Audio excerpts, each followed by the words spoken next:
Bismillahirrahmanirrahim. Pada pertemuan 3 terkait dengan PLC, ya, saya akan menjelaskan terkait dengan PLC, tapi di sini saya akan menjelaskan secara yang mungkin teman-teman nanti yang kurang pahamin.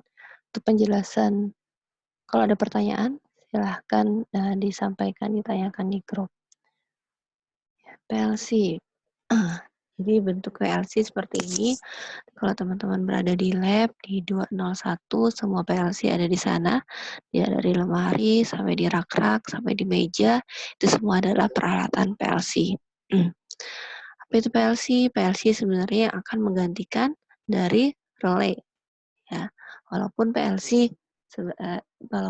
sebenarnya sudah bisa untuk mengendalikan suatu perangkat dalam industri, tapi kalau semua yang menggunakan relay, maka akan susahnya adalah di wiring-nya. Ini kenapa kemudian ada pergantian dari relay PLC, karena melihat kompleksnya dengan menggunakan relay, ya. Jelas kalau menggunakan relay maka wiring-nya untuk wiring RLC atau relay logical control itu akan semakin banyak, akan semakin kompleks.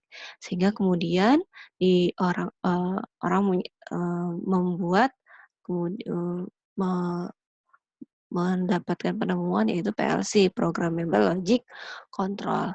Jadi PLC ini merupakan instrumen yang digunakan untuk menggantikan rangkaian relay. Tapi secara prinsip itu sama dengan prinsipnya relay. Sehingga ketika sudah menguasai prinsipnya relay, maka di PLC sebenarnya akan lebih mudah. Ya, jadi PLC operasi membutuhkan suatu input dan tergantung pada keadaannya akan menghasilkan suatu output dalam bentuk on atau off, open atau close. PLC, Programmable Logic Control, yaitu sebuah komputer yang dirancang untuk mengontrol suatu proses atau mesin. Jadi di sini ada input, ada PLC, ada output, kemudian diproses terus looping, terus menerus. Ya. Kemudian arsitektur dari PLC ada input, ya, ada input, ada kemudian CPU memori ini termasuk di dalam PLC di sini. Ada CPU memori, kemudian output.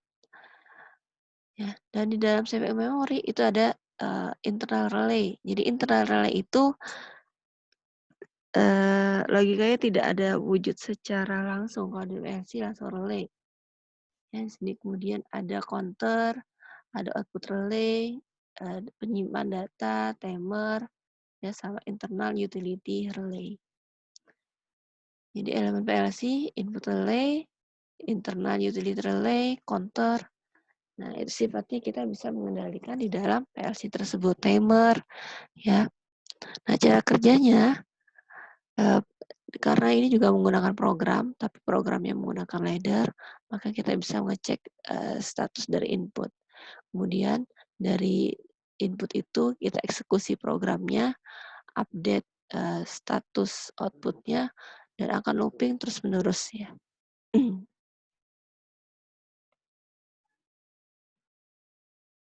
Nah, prinsipnya sama seperti relay yang sudah saya jelaskan di pertemuan sebelumnya. Jadi ada kontaktor, normal open, normal close, ada coil. Prinsip kerjanya PLC adalah ada input.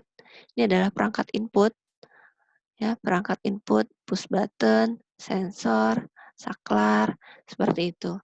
Kemudian ada CPU atau si PLC-nya. Kemudian ada output. Output ini berupa motor, lampu. Jadi dari itu kita bisa lihat peralatan dari inputnya. Ini semua peralatan input, semua jenis sensor, semua jenis push button, itu adalah peralatan input. Dan outputnya adalah aktuator atau penggeraknya. Semua jenis motor, ya, semua jenis motor, semua jenis lampu, atau penggeraknya itu adalah output. Ya, baca input, eksekusi, update output, terus secara looping. Nah, Sedangkan perangkat pemrograman, kita bisa yang pertama, kalau dulu belum bisa program, itu kita menggunakan yang namanya konsol. Itu juga ada di lab, kalau teman-teman nanti ingin mempelajari ada konsol. Tapi konsol ini sudah lama tidak digunakan karena sudah ada menggunakan komputer atau langsung menggunakan perangkat lunak software untuk menuliskan pemrograman. Ya. Kemudian metode pemrograman itu ada 5. Jadi PLC itu tidak hanya bisa dikontrol dengan ladder diagram saja, tetapi juga bisa dengan ada pilihan metode pemrogramannya kita ingin menggunakan apa. Yaitu dengan uh, list instruction, ya, IL. Kemudian bisa juga kita menggunakan diagram ladder, diagram tangga. Ini yang sering digunakan. Yang nomor 2. Kemudian dengan diagram blok fungsional, FBD, kemudian dengan fungsi sekuensial, ya, SFC, dan text structure atau struktur teks seperti bahasa pemrograman. Jadi dari kelima ini yang kita akan gunakan dan atau yang lebih luas penggunaannya terutama di industri adalah dengan diagram ladder karena lebih mudah dipelajarinya, sangat mudah dipahaminya untuk tingkatan praktisi atau teknis yang ada di pabrik. Ya. Perbandingan PLC lawan relay dan microcontroller ini silahkan bisa dibaca sendiri. Nah, secara diagram ladder, yang hati-hati dalam menuliskan diagram ladder adalah teman-teman kalau ingin membuat diagram ladder, ini harus selalu ada arus. Berarti L1, L2 ini ada arus garis. Garis ini ada arus. Tidak boleh ketika menggambarnya arus ini hilang. Cuma ada garis-garis seperti ini. Ya, jadi garis ini harus ada. Kemudian ada input, di sini input, ya di sini input. Kalau kita lihat di sini berarti ada 3 input dengan satu outputnya adalah lampu. PB1 normally open. Ada limit switch normally open, limit switch 2 normally open.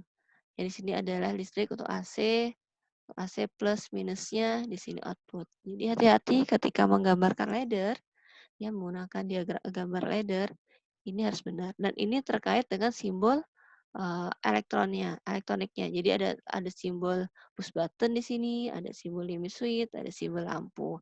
Sedangkan kalau simbol diagram blok hanya garis seperti ini. Ini adalah simbol untuk normally open, sedangkan ini adalah simbol untuk normally close. Dan ini simbol peralatan listriknya. Ini untuk push button, normally open, berarti seperti ini, push button. Kalau ada gambar segini, berarti, oh itu menggunakan limit switch. Kalau ada gambar seperti ini, berarti sensor, temperatur switch. Ya, kalau ada seperti ini, ada time delay. Jadi kita tahu. Tapi kalau dia terbuka, yang penting dia terbuka, kalau kita ingin membuat diagram bloknya cukup dengan menggambarkan normally open seperti ini. Ya, ini adalah untuk inputannya normally open, normally close, kemudian ada relay. Relay bisa seperti ini gambarnya, relay coil atau kayak dalam kurung. Ya. Nah, ini adalah implementasi untuk diagram ladder. Jadi ada 3 input. 3 input. Ini adalah perangkat inputnya. Ini adalah perangkat outputnya. Ini adalah instruksi atau pemrograman dari PLC. Jadi, yang terpenting yang ini, yang ada dalam ini. Jadi ada listrik, kemudian di sini adalah pemrograman PLC-nya. Push button, limit switch 1, limit switch 2, ada normally open-nya ada 3. Jadi ini kalau kita bisa lihat ini kok tahu normally open karena dia terbuka. Oke, sedangkan di sini adalah coil atau output sebagai outputnya. Ya. Ini adalah modul input gitu ya, sedangkan ini adalah modul output. Nah, ini bisa dipelajarin kalau kita tekan, kalau kita tutup, seperti apa kondisinya. Ya, sedangkan di PLC itu ada yang namanya internal relay. Jadi internal relay itu sebenarnya kita bisa menggunakan dia sebagai output, kemudian kita jadikan dia sebagai input. Jadi outputnya akan menjadi input. Output akan menjadi input. Output akan menjadi input. Jadi kita bisa menggunakan kondisi output itu, kita gunakan kembali untuk kondisi input. Ya, ini teman-teman bisa pelajarin ketika ada dua input, misalnya satunya PB1-nya normally open, PB2-nya normally close, kemudian ada lampu. Kalau kita gambarkan, ini di kita ini kan adalah simbol listriknya ya. Kalau kita gambarkan secara ladder diagram program PLC-nya kan seperti ini. Jadi ada normally open, kemudian ada normally close, ada coil. Oke, teman-teman harus pelajari. Nah, ini adalah contoh atau terkait dengan kasus misalnya tandon, pengisian tandon. Kita ingin membuatnya dengan menggunakan PLC ya. Jadi di sini ada limit switch, ada dua sensor, limit switch A, ada limit switch B. Jadi sensor ini adalah seambang bawah, yang ini adalah ambang atas. Kalau dia ini tersentuh, ya limit switch B-nya ini tersentuh, maka dia menandakan bahwa dia mati ya, air itu akan kosong, maka dia akan mengisi. Kalau ini tersentuh, maka limit switch itu akan limit switch itu akan penuh, maka pompanya mati. Teman-teman silahkan dipelajarin dulu. Kalau ini ada yang bingung, silahkan ditanyakan. Mungkin itu dulu penjelasan saya.